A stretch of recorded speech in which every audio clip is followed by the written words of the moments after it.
box, can you shut me up? So my name is Marc Kneal-Jones. I am the Operational Manager for Residential Assets and Investments at Oxfordshire County Council. And Maxine's asked me to talk about housing commissioning in Oxfordshire. I should probably explain what commissioning means. Nick had a very good question before. It's just a fancy word we use to describe the process of buying things and procuring things. It's not like you'd commission a boiler, so I hope that has cleared that up. I haven't always been a public servant. I used to have a real job. I spent a number of years at Henley Investment Management with Aubrey and Vicky. I then moved on to another private equity investment group, really kind of in the eye of the storm of the home REIT collapse and all the associated troubles with that. Temporary role came up at the council in January last year, which I thought I'd be doing for 12 months, and it looks now like I'm stuck here. So Oxfordshire is a two-tier authority. We're not actually a housing authority. I joined as the housing lead, predominantly in the Live Well team, which deals with adults with a learning disability and autism. There's a clicker there on the end. Is there? Table, yes. Oh, there's no chance I'm going to be able to use it. I think it's pretty straightforward.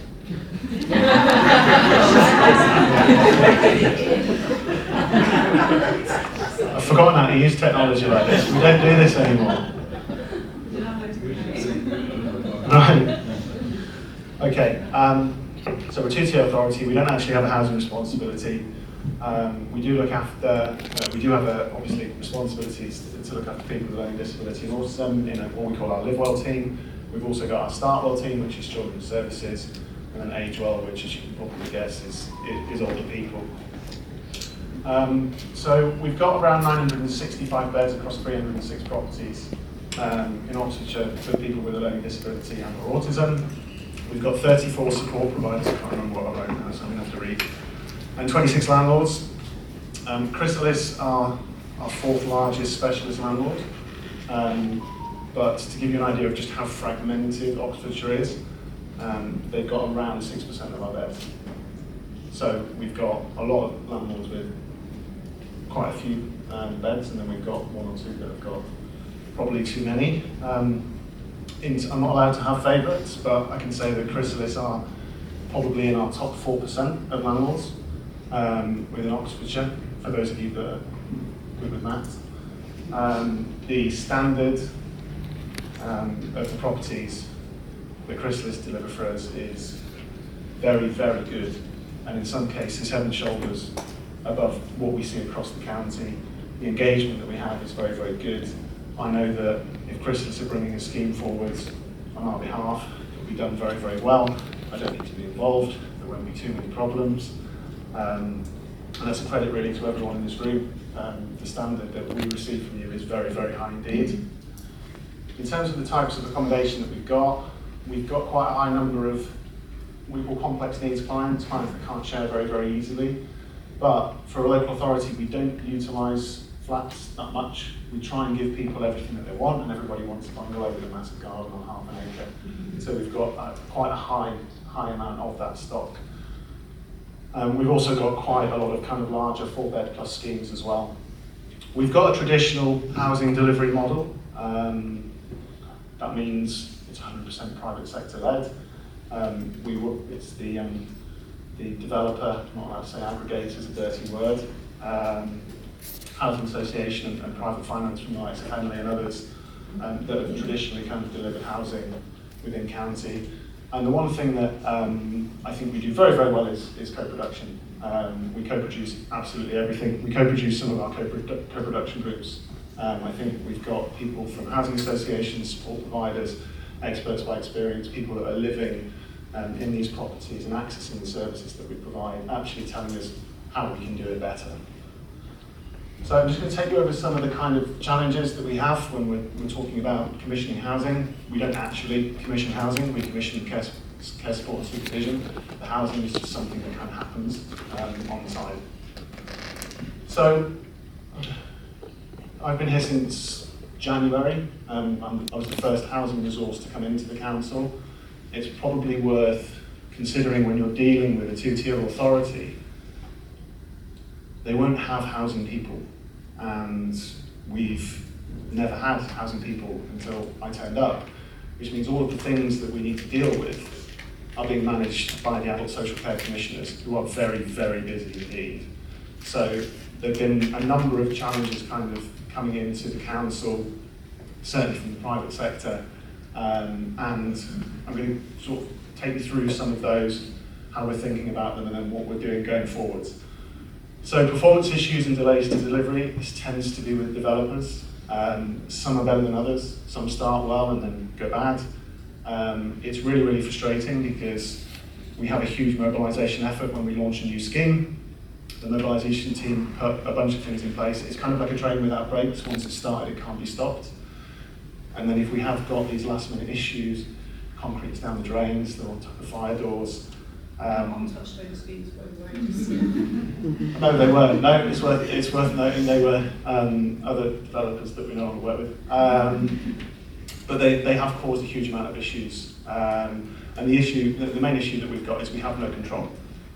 We've partnered with Chrysalis on a number of schemes where development has been done, where there have been issues. Maxine, Matt, they've been absolutely fantastic in trying to drive them forward, but fundamentally, we have very, very little control in terms of fixing errors or getting things done, aside from shouting at people, which we try not to do.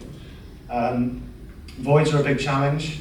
Our void number is actually not that high, but it costs us about £1.2 million a year, and it's a mixture of properties that may have been commissioned for a purpose, shared properties where we might have people in that may not be compatible with other people, but it's a long-standing issue, and I know that it's an issue for associations as well.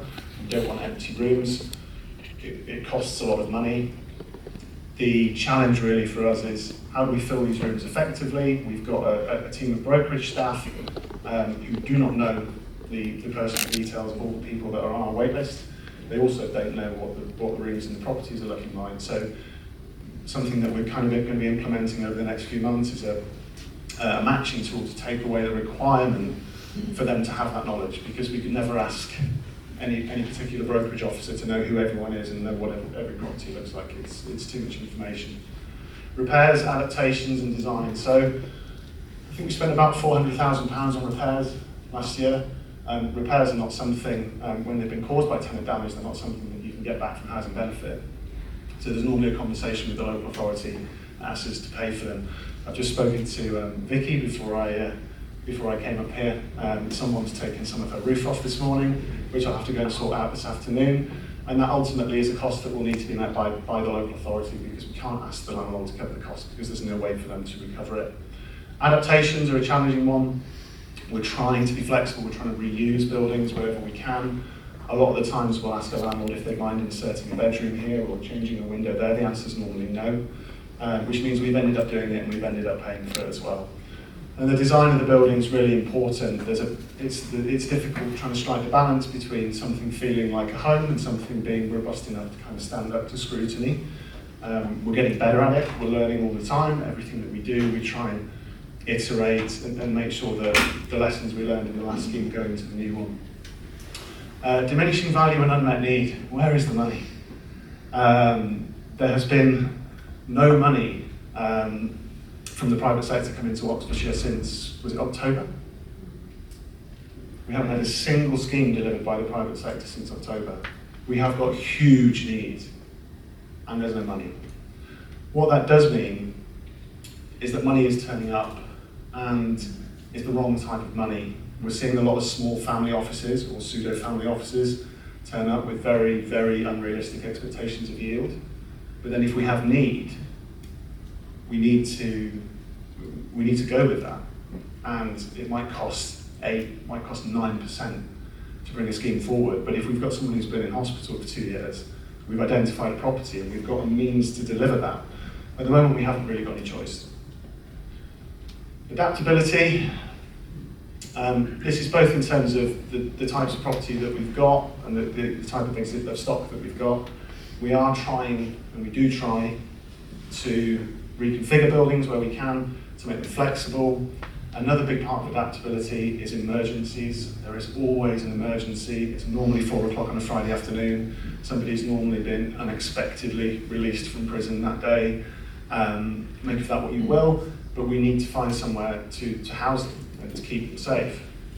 We do not have emergency accommodation that we own. We cannot ask someone like yourselves to operate emergency accommodation because it needs to be paid for, and we understand that, and that's a real challenge. So we need to build a bit more adaptability into our plans going forwards, and I'll share how we're going to do that a little bit later. Information is always really, really difficult. There's so much information over the 900 odd beds. That changes a lot every year. The cost of the care package, the cost of the rent. This is all stuff that we historically, I think, have struggled to keep up to date. And because of the frequency at which it changes, it's been a real challenge to help internal colleagues understand how much money we're spending in the next quarter, next year, for example. And quality and standards. Chrysalis deliver very, very high quality properties for us. You go into a Chrysalis property in Oxfordshire, you can tell who the landlord is when you walk in. It's that different. Also, you use the same shade of grey everywhere. But unfortunately, that isn't replicated across the county at all. We've got some very, very poor quality properties. We've got some landlords that will quite frankly refuse to meet the standards. And that's been a real challenge for us. We've got landlords that are unable to meet the standards. They're unable to do works because they just can't find contractors. So very recently we have started getting involved ourselves. We're doing some works at the moment on behalf of a landlord, and I think over the last year, probably 5 or 6 times, they've said, we can't get this done, we can't go through our process, it's going to take us 6 months before we can get this done. Well, we can get it done next week, so we'll get it done, we'll send you the bill. And that is actually helping to raise the standard of some of the properties that we've got in county. So, the exciting bit, new approaches to housing delivery. We have just, or rather I have just been told to set up a completely new team within the council. It's really exciting. We were within adult social care, we're now in the estates team. So I'll have it's called the residential assets and investment team. Sorry, I wrote this in a hurry. And we're going to change the way that we're delivering housing quite significantly within Oxfordshire. So for the first time, we're going to have our own capital. We can borrow money very, very cheaply. We used to be able to borrow below the risk-free rate before it came down, but it's very, very cheap money. That will enable us to invest into properties as a superior landlord in the same way that is traditionally done. However, we are a local authority. We don't have a long-term annuity requirement. We don't need indexation on leases. We can, therefore, offer lease-based housing providers very, very good and flexible terms which they should be happy with. We don't need a long lease. We know the income is going to be there for a really, really long time. So I think out of our 26 landlords, I think 6 or 7 are lease-based providers. They are delivering a much, much better service within county than some of the big asset owners and some of the more general needs. It's just a more personal service. But as we look to grow that, we want to do it in a way that's really, really sustainable. So if we can provide capital, we can provide short leases with really nice terms on, we can grow the providers that are doing a great job for us without increasing their risk. Direct management, I didn't realise this. We've got a massive, massive asset management team within Oxfordshire County Council. We look after 300 buildings, 45,000 assets. Directly managing some of our own residential real estate is something that we're going to start doing, probably from April next year. We're going to do that in partnership with a housing association, initially under a service level agreement.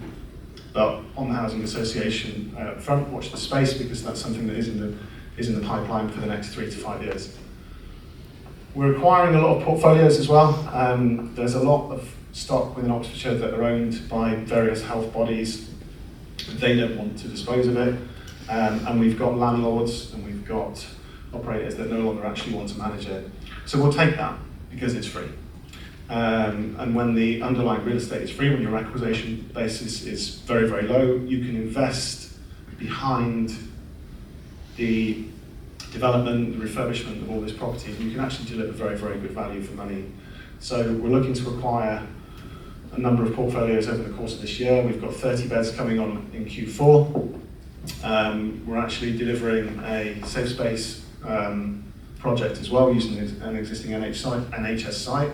That will give us, for the first time, a respite area for people with very complex needs that actually can't use our traditional respite services. So that's kicking off this year as well. We've got our first council-owned property, if you will, going live in August. I'm speaking to Maxine about that at the moment. Hopefully we can do that one with you on a nice, short, easy lease. And we'll continue to do that throughout the year. So under those portfolio acquisitions, I mentioned we had a 1.3 million pound voids bill. I set this team up 3 months ago, and the portfolio we're acquiring Q4 will deliver 350 grand's worth of income. We've got another 50 from another couple of properties that we're doing. We've also acquired the freehold on the respite services that we're doing. That's going to save us £800,000 over the next 5 years. So in 3 months, we've delivered more than £1.2 million worth of cost savings. So we're very excited about the new way in which that we can operate, because we can see that there's potential there. There's a huge amount of pressure on councils to get smaller. Every council is getting smaller. Every council is being asked to do more with less. We're being asked for cost savings, asking me for cost savings. Well, housing doesn't actually cost us anything. The Department for Work and Pensions pay for it. So the only options that we really have in terms of cost savings is income. And that's what this is going to seek to do. Where we have got direct costs, such as the respite service, by taking control of that freehold, we don't have to pay that rent anymore, and that is a real cost saving. Systems and data sharing. Maxine was very kind the other day to kind of guinea pig on a new system that we're opening up. I think it's fair to say it didn't go well. The IT guy and I had a chat afterwards. That is going to be up and running very, very soon. All of our landlords, all of our care providers will be able to log in and see all of the information that we can see. And 12 months ago, it was a series of spreadsheets. We are going to be much more kind of open in the information that we can provide, and we want everyone to kind of engage with us in making sure that that information is always up to date, so we always know what we're doing. Key private sector partnerships. So it's all great, and the benefits to the council are there, but actually what does this mean for partnerships with the private sector? Well, I think it's a really good opportunity. We have got the ability to be discerning. We've got the ability to kind of foster and nurture those partnerships that deliver very, very high quality for us. And we can do it in a way which minimises risk for you. We cannot and do not want to deliver everything.